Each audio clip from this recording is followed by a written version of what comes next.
L'évangile qui nous est présenté ce matin, c'est l'évangile qui nous rapporte l'épisode des noces de Cana. Je pense que la plupart d'entre nous, on a tous entendu parler de ça, hein, l'eau changée en vin. On aimerait ça que ça marche encore aujourd'hui. Mais quand on entend un évangile comme celui-là, il nous est demandé d'aller plus loin que le premier fait miraculeux qu'on voit pour détecter les signes, les messages qui nous sont adressés à travers ça. D'abord, il faut savoir que quand Saint Jean, c'est l'évangile selon Saint Jean ce matin, écrit son évangile, il écrit ça à peu près une soixantaine d'années après la mort de Jésus. Donc, son but à lui, quand il écrit Saint Jean, c'est pas de nous raconter comment se passe un mariage dans un petit village en Galilée. Pas ça du tout. La preuve, c'est qu'il voulait faire un bon reportage.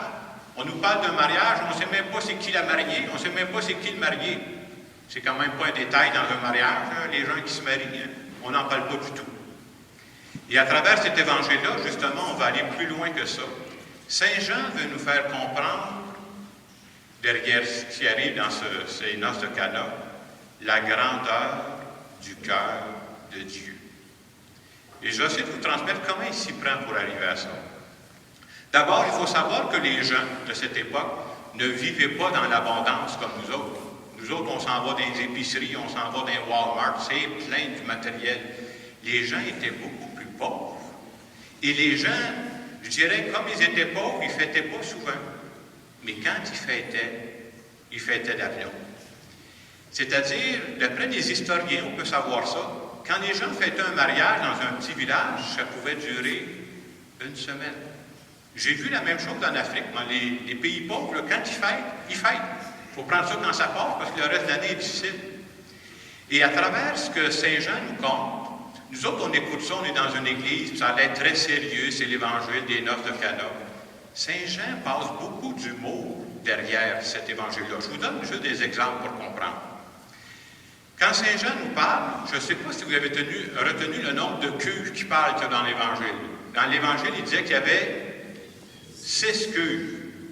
Avez-vous retenu le nombre de litres qu'il y a par cuve? 100 litres. 6 fois 100 litres, ça fait 600 litres. Je suis allé en Israël. Cana, là, on cherche en tout cas un des petits villages, on appelle ça, c'est un tout petit village. Et quand Saint Jean nous parle des 600 litres, il est en train de nous dire 600 litres dans un village comme Cana, il y a de quoi saouler le village au complet. Et Saint Jean est en train de nous dire, à travers cet évangile-là, quand Dieu donne, quand Dieu se donne, il le fait en abondance. Et pourquoi Dieu se donne en abondance? Pour que notre joie soit totale. C'est ce que Saint Jean veut nous faire comprendre. Puis l'Évangile continue. On nous parle d'une parole tout à fait sage. Ils vont dire, tout le monde sert le bon vin en premier. Puis quand les gens ont bien bu, vous pouvez leur passer la piquette, ils s'en rendent pas compte.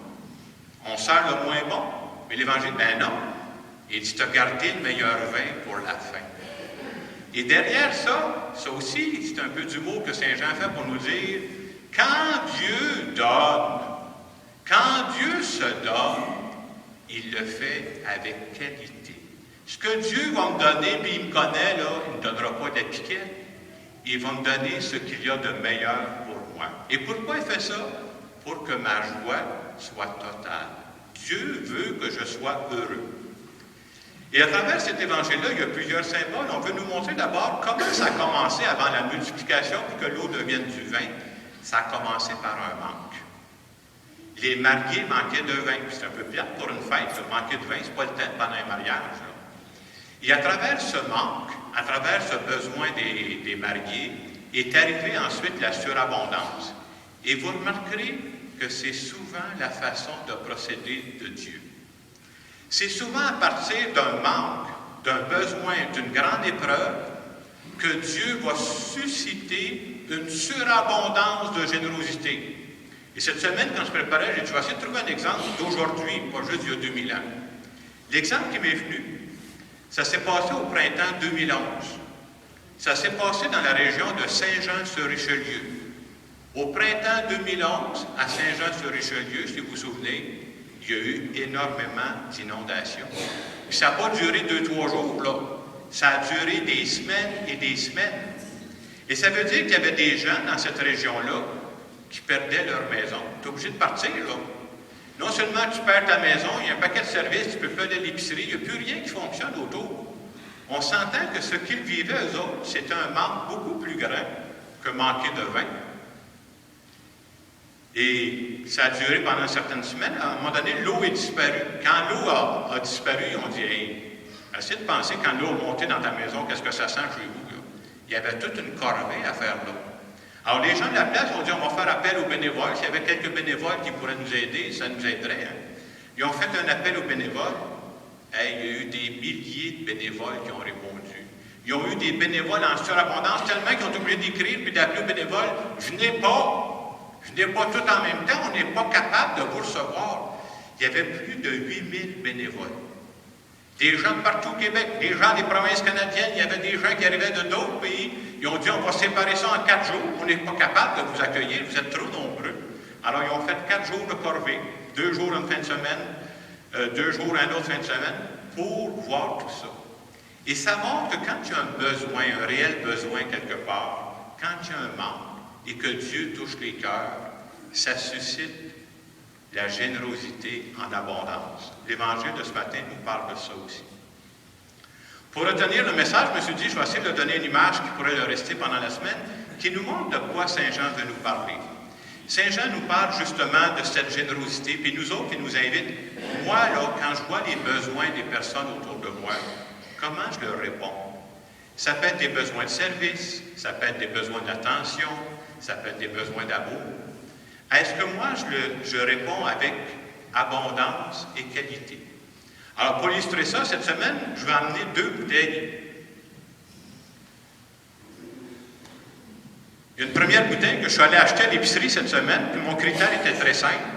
J'ai essayé de trouver dans l'épicerie la bouteille qui se vendait le moins cher. J'ai trouvé celle-là dans le spécial, 2,30 $, avec taxe, je l'ai payé cash. Et sur la bouteille, c'est marqué « Sensation ». Je ne vais pas vous décevoir, mais si vous buvez ça aujourd'hui, je ne suis pas sûr que vous allez avoir beaucoup de sensations. En France, vous savez comment on appellerait ça, des bouteilles de même? On appelle ça de la piquette. C'est pas fort, l'affaire.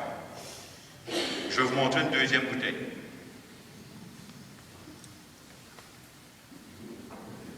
Faut pas que je la casse. C'est une bouteille que j'ai reçue en cadeau dans le temps de Noël, et c'est marqué « La fiole du pape ». Je me suis dit, ça doit être du vin catholique, ça, cette affaire-là. Châteauneuf du pape. Je vais être franc avec vous, je ne connais absolument rien dans les vins. Alors, je me suis renseigné à la SAQ cette semaine, ça a-tu de l'allure, cette affaire-là? Ils ont dit, hey, ça, là, c'est quelque chose, si tu bois ça. Vous voyez peut-être pas de loin, même la bouteille est croche. Imaginez-vous quand vous avez fini de la boire. Vous autres, vous êtes croche. Ça, c'est du vin de qualité. Si vous buvez ça, là, les connaisseurs sont capables de faire la différence. Et je trouve qu'à travers l'Évangile de ce matin, finalement, ce qu'on nous demande, quand les gens autour de moi ont besoin de moi, quelle sorte de vin je leur sers? Vous comprendrez que moi, je ne vous parle pas d'alcool, là. Je vous parle du vin de ma générosité. Je vous parle du vin de mon esprit de service. Je vous parle du vin de ma bonté. Est-ce que je leur sers de la piquette ou est-ce que je leur sers un vin de qualité? Est-ce que je leur sers un petit vin à 2,30 $, payé cash? Ou je me sers l'autre que j'ai mis sur la carte de crédit si je l'avais acheté?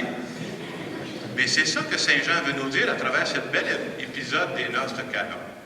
Alors ce matin, à travers cette célébration, première chose qu'on peut dire, merci à Dieu, on n'y pense pas tout le temps. Je crois que Dieu répond à mes besoins, puis il ne répond pas avec la piquette. Dieu me connaît. Et quand Dieu me donne quelque chose pour répondre à mes besoins, il répond avec ce qu'il y a de meilleur, parce qu'il veut que je sois heureux. Et ce matin, il nous est demandé, à l'image de Dieu, est-ce que moi je suis prêt à servir aussi, à être généreux, à être bon avec les autres, en donnant en abondance et en qualité? Je vous laisse quelques instants pour en parler avec Dieu.